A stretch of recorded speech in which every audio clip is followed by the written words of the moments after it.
What up, guys? Hope y'all are doing well.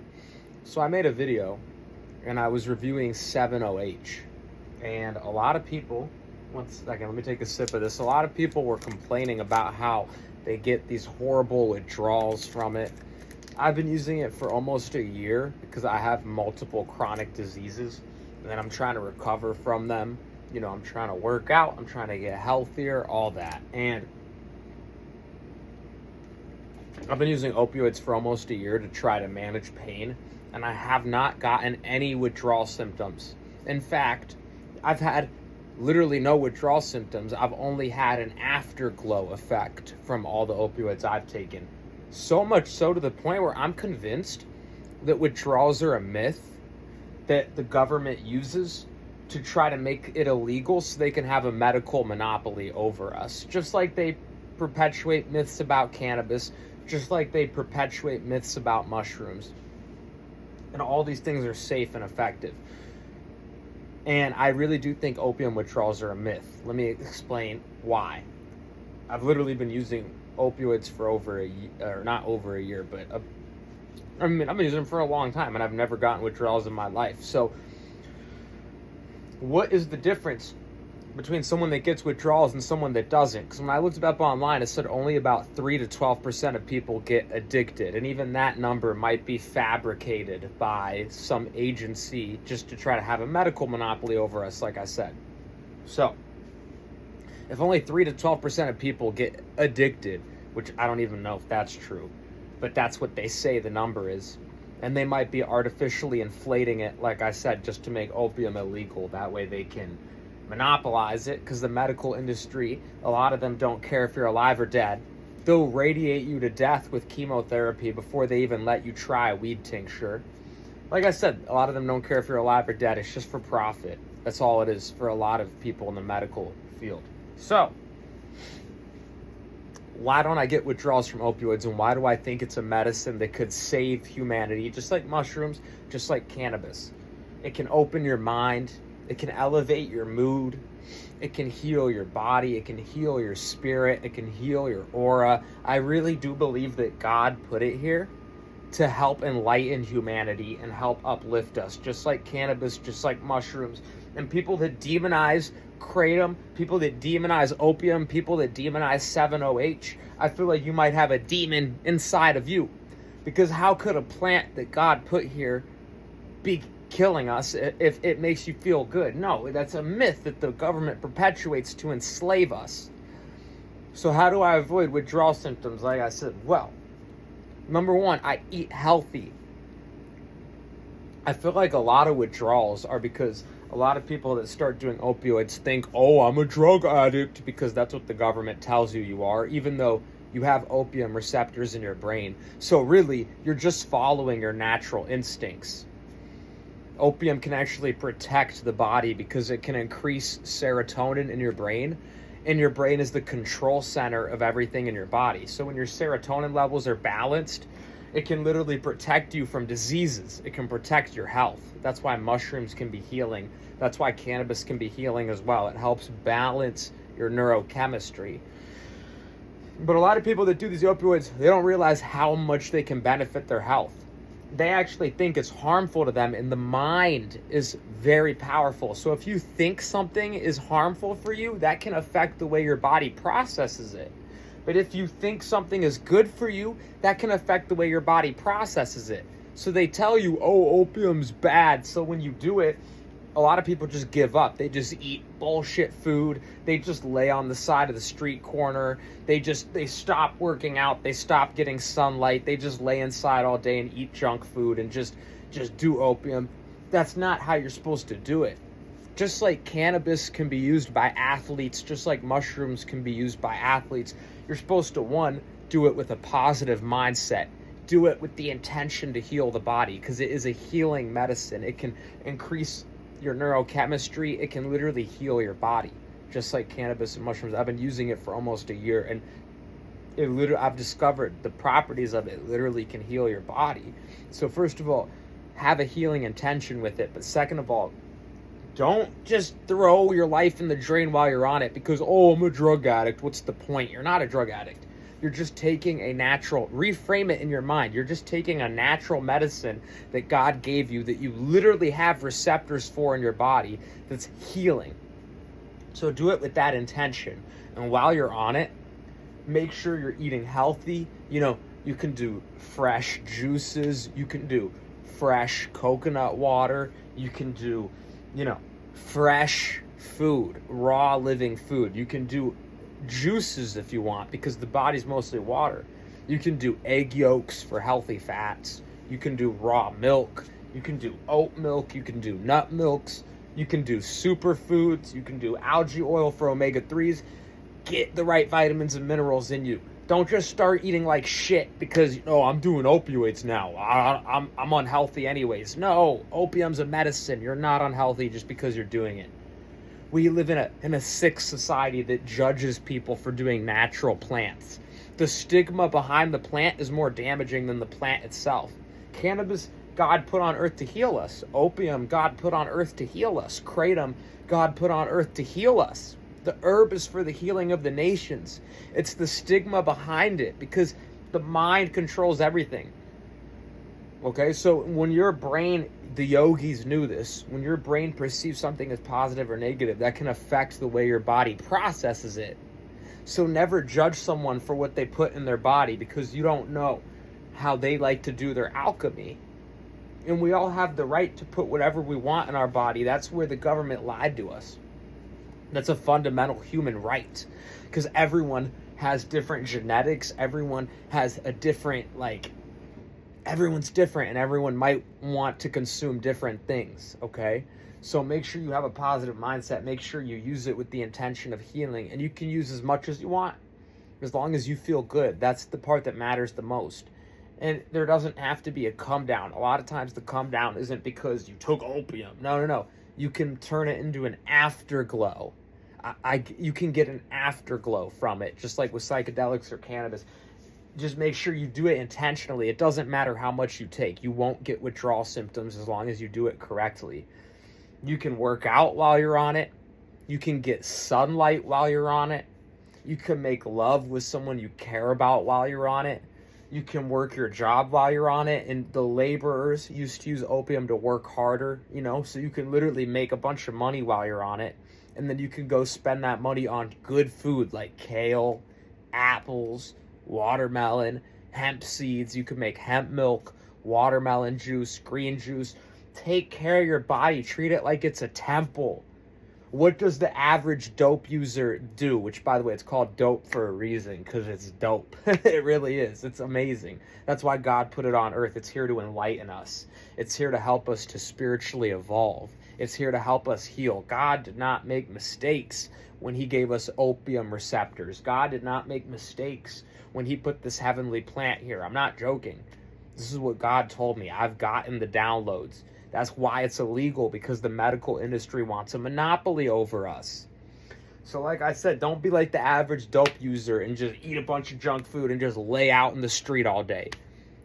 You can even use it to make more money while you're on it. It gave the laborers energy to work. That's why they'd use opium. Or if you take a certain dose, you can use it to help you rest better as well. You can use it for anything. That's the beauty of these plants. A lot of people think, oh, you smoke weed, you just become lazy. No, weed can help you work out even better. It can help you build that mind-muscle connection. You can use opium to make better art. You can use it to inspire you to sing better. A lot of rappers, they take a pill before they sing their song. That's not a coincidence. There's a reason why they do that. It can help them get into flow. It can help them get into a creative state. So we can use psychedelics even as a pre-workout. You can microdose.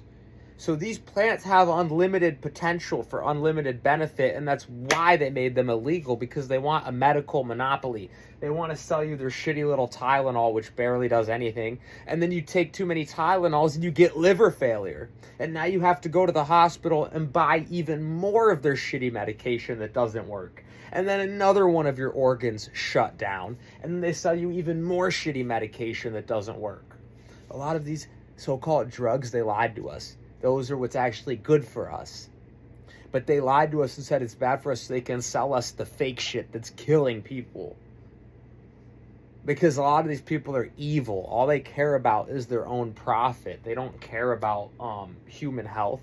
They don't care about human happiness. They don't care about human joy. All they care about is their own profit. A lot of these people are evil, sick, twisted, evil, manipulative, demonic people.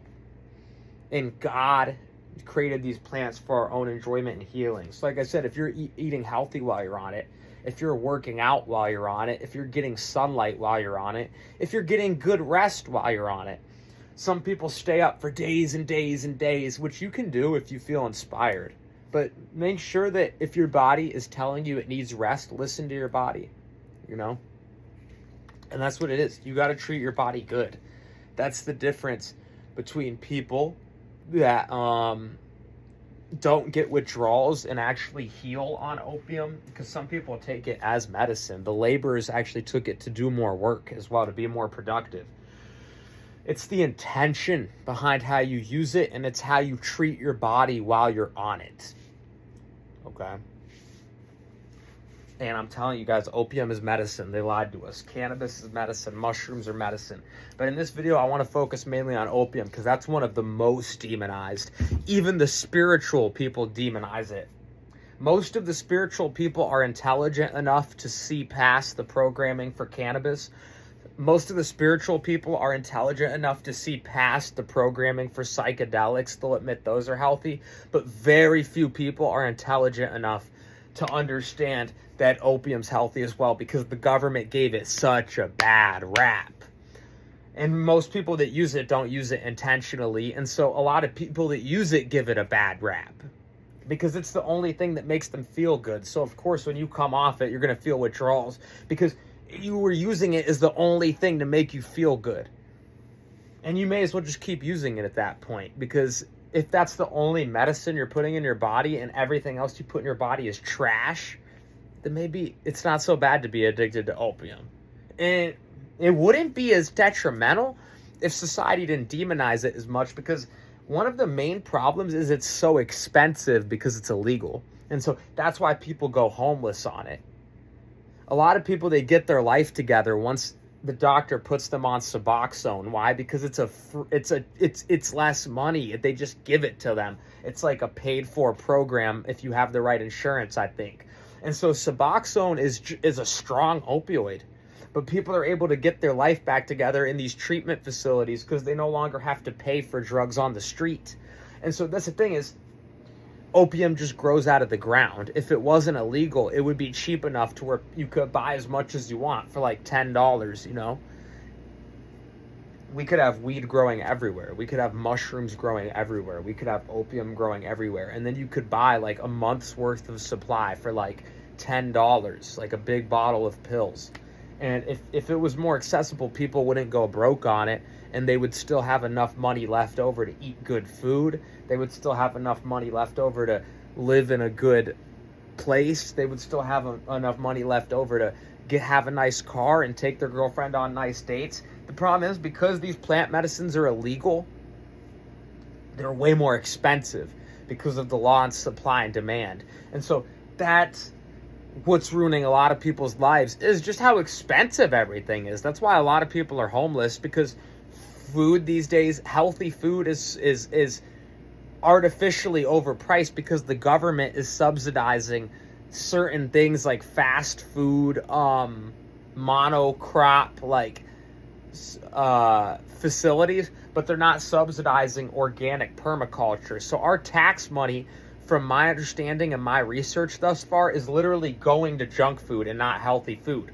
So the healthy food is artificially more expensive. Our tax money is literally going to things like, you know, maybe Medicare and stuff like that, which the doctor might prescribe you like their own medicine, but opium's illegal, so it's artificially more expensive. So anyone that wants to do like opium is going to be paying artificially more money because it's illegal, and so that's going to potentially ruin their life. But it's not necessarily their fault for wanting to do a plant that you naturally have receptors for. That's not necessarily their fault for wanting to do a plant that naturally makes them feel good. It's because the government made it artificially expensive by making it illegal, so they're spending more money than they should on it, so they might not have enough money left over for other things. But if the government made everything cheap and accessible for us that we needed, like cannabis, because we literally have cannabinoid receptors, like opium, like mushrooms, then people could get it cheaply, just like the government makes McDonald's cheap. Just like you can get a bag of chips for cheap. And then they would have money left over for other things so they could take care of themselves in other ways. They'd have money left over for vacation. They'd have money left over to eat good. They'd have money left over for a gym membership, so they'd still be able to maintain health. They'd still be able to maintain strength. They'd still be able to maintain happiness. The government is artificially fucking over people that want to use these God-given plants because they made them illegal, which makes them more expensive. And so some people, they blow their whole paycheck on weed and heroin and mushrooms, when really that stuff should cost like $10 for a whole month's supply because it just grows out of the ground. But the government made it artificially expensive by making it illegal. And so that's what's really ruining people's lives, is the fact that the government is purposefully setting up the economy to fuck us in the ass, because there's evil people that want power and control, and they care more about that than compassion and the well-being of all human life on earth. And until we put the compassion and well-being of all human life on earth first, I don't know if society will ever evolve. And I think opium could be one of the catalysts for the evolution of society, and that might be why they made it illegal, because it can open your third eye. It can actually balance your brain chemistry just like cannabis and mushrooms, and open your third eye. I've been using opioids for almost a year now, and in my experience, it can literally open your third eye. And they don't want us to be aware. They don't want us to be woke. They don't want us to be cognizant, because there's certain people that care more about power, control, and profit than human happiness and intelligence and prosperity. And those people are greedy, evil, and demonic, and we need to do something about it. We can't just sit here and let the government keep taking away our freedoms, because there's people that are literally dying because they don't have the freedom and access to the medicine that they need. There's studies that show that any amount of untreated pain can slow down healing time. So opium is the gold standard for medicine. Cannabis can cure cancer. That's the gold standard for medicine. Psychedelics is the gold standard for depression treatment, and they know that. That's why they made them illegal, because they want power and control. It's not because some loving government wants you to be safe. It's because they want power and control, okay? So make sure you stand up for your freedoms. Make sure you stand up for your rights, okay? And we can't let the government keep doing this. We have to push for progress. Just like Martin Luther King had a dream and pushed for the end of racism, which, by the way, there's still racist people in 2025. I've met some of them. And if you're racist, you're one of the most backward ass, weird ass motherfuckers, because race isn't real. A black person can reproduce with a white person and make a healthy baby. The color of your skin is based on how much sunlight you get. It's not based on race, dumbass. We're all part of the human race. That's why a black person and a white person can have a healthy child. So if you're still racist and it's 2025, you're a fucking retard. But just like Martin Luther King had a dream, and I'm serious when I say that. I'm not joking, guys. I really am serious about this. Just like Martin Luther King had a dream where he believed one day we might be able to live in a world where people no longer judge each other by the color of their skin. I believe one day we might be able to live in a world where people no longer judge each other by what we put in our bodies, and we honor and we actually allow people to use these God-given medicines that God gave us so people can experience the highest level of health. I have a dream. But yeah, my phone died in the middle of recording, but honestly, I'm glad it's saved, because at first I couldn't see the video of my photos and I was freaking out. I'm like, that was a good video. I don't want to have to redo that. But yeah, guys, I hope you guys enjoyed the video. I think I'm just going to end it there because I feel like I said a lot of good points, honestly. And it's been going for almost 20 minutes, so I think we can end it here. I hope you guys enjoyed. Thank you for tuning in. Until next one, I'm out. Love and peace. Let me know what you guys want to see more of next on the channel. Love you guys.